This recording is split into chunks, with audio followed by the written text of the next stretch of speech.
Balodabazar collectorate परिसर SP कार्यालय जिसको फूंक दिया गया, उसके बाद जितने भी लोग यहाँ पर मौजूद थे उन लोगों ने गाड़ियों पर आग लगाई, तोड़फोड़ की। गुस्सा जो था वो किस कदर लोगों का फूटा है, किस कदर लोगों के गुस्से का शिकार जो है वो यहाँ पर न केवल प्रशासनिक भवन यहाँ पर हुए हैं बल्कि लोगों की गाड़ियाँ, आप देखिए किस तरीके से गाड़ियों को तोड़ा गया है। ये गुस्से का वो मंजर है, ये वो नज़ारा है, जीता जागता जो सबूत है कि किस तरीके से यहाँ पर जो घटना हुई थी कितनी भयावह थी। लोगों के अंदर जो गुस्सा था वो कितना ज़बरदस्त था, कितना ज़ोर से यहाँ पर जो इन तमाम चीज़ों को नुकसान पहुँचाने की जो कोशिश की गई है वो कितनी बड़ी संख्या में थी। ये साफ मंजर जो है वो गाड़ियों के बीच से नज़र आ रहा है। कुछ लोग हैं जिनकी गाड़ियाँ यहाँ पर हैं, हम उनसे ही बात करेंगे। सर, आपकी गाड़ी है ये? हाँ, मेरी गाड़ी है। ये जब घटना हुई तब आप लोग कहाँ थे? अपने चैम्बर में थे, काम कर रहे थे। अच्छा। हाँ। तो ये क्या गाड़ियों को हटाकर यहाँ लाया गया या यहीं खड़ी थी गाड़ी? नहीं, अब हम तो यहाँ पे पेड़ की छांव है करके यहाँ पे जस्ट पार्किंग करके अपना काम कर रहे थे।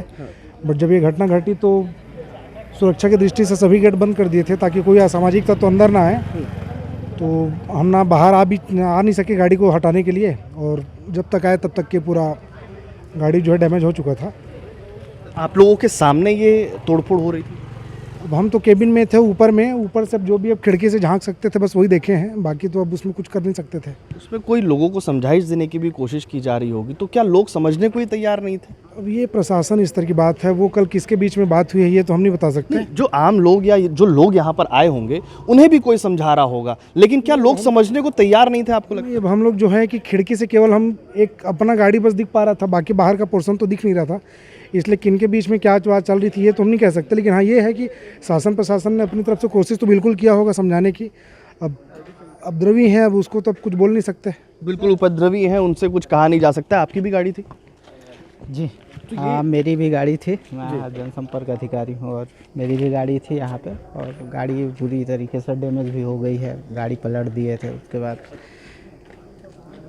क्या लगता है ये जो पूरी घटना हुई है, इस घटना से क्या लोगों का गुस्सा वाकई में इतना था, जायज़ गुस्सा था, या इसको किसी तरीके से इस घटना को अंजाम दिया गया? जायज़ गुस्सा तो नहीं कह सकते हैं इसको, या कहीं भी एक सभ्य लोकतंत्र में इसको हम क्लियर नहीं कर पाएंगे, क्योंकि इनका गुस्सा प्रशासन के साथ लड़ाई था, किसी के व्यक्तिगत थे। यहाँ लोग इतने लोग आए हुए थे, कोई छोटा कर्मचारी था, कोई बड़ा कर्मचारी था, उनकी व्यक्तिगत गाड़ियों को 500 गाड़ियाँ थी यहाँ पे, लगभग सारी गाड़ियों को अंधाधुंध चूर किया गया है। ये एक बड़ी बात है।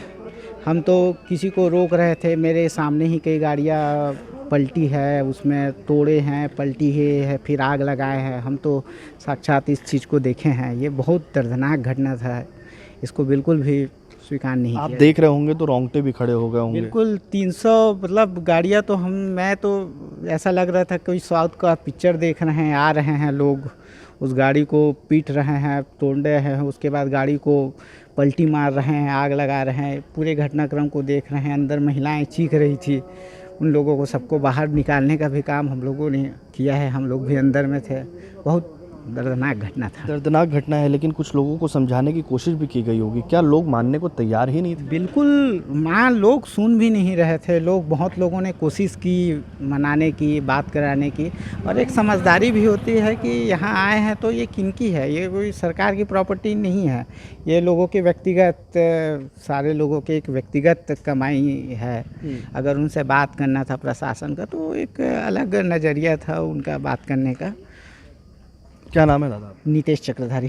तो ये तमाम जो लोग हैं, जो पीड़ित भी हैं, ये लोग बता भी रहे हैं कि किस तरीके से ये घटनाएं हुई हैं, और इस घटनाओं को लेकर प्रशासनिक अमला अब फिर से यहाँ पर आकर तस्दीक कर रहा है कि आखिरकार नुकसान का आकलन क्या हुआ है, किस तरीके से नुकसान हुआ है, कितना नुकसान हुआ है, ये आने वाले समय में पता चलेगा, और नुकसान की किस तरीके से भरपाई होगी ये भी आने वाले समय में पता चलेगा। लेकिन फिलहाल फॉरेंसिक एक्सपर्ट को बुलाया गया है, अलग अलग टीमें यहाँ पर आई गई है जिनकी तरफ से इंस्पेक्शन किया जा रहा है कि आखिरकार सरकार कितने सरकारी दस्तावेज हैं, कितनी गाड़ियां हैं, ये तमाम बातें जो है वो आगे इंस्पेक्शन में पता चलेगा। छत्तीसगढ़ से TV9 के लिए अमित मिश्रा।